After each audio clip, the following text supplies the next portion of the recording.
सच्ची शिक्षा। बहुत प्राचीन कथा है। किसी आश्रम में सुधर्मा नाम के एक मुनि रहा करते थे।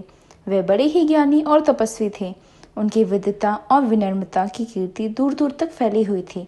सुधर्मा ने लोक कल्याण के लिए एक गुरुकुल बना रखा था, जहाँ आसपास के नगर के बहुत से विद्यार्थी शिक्षा ग्रहण करने आते थे।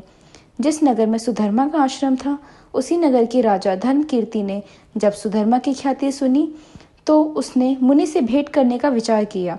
राजा अपने कुछ सिपाहियों को लेकर सुधर्मा के आश्रम गया। वहां उसने देखा कि चारों तरफ विद्यार्थियों की वेद ध्वनि गूंज रही है और यज्ञ के पवित्र धूम से वातावरण सुगंधित हो रहा है। पशु पक्षी निर्भय होकर आश्रम में घूम रहे हैं और विद्यार्थी स्वाध्याय में लगे हैं। जब सुधर्मा मुनि को ज्ञात हुआ कि नगर का राजा स्वयं यहाँ आया है, तो वह बड़ी प्रसन्नता से उसके पास गए और आदर सहित उसका स्वागत कर उसे बैठने के लिए आसन दिया। फिर विनम्र स्वर से बोले, हे राजन, मेरे अहोभाग्य जो आप जैसा धर्मनिष्ठ और न्यायप्रिय राजा इस आश्रम में आया।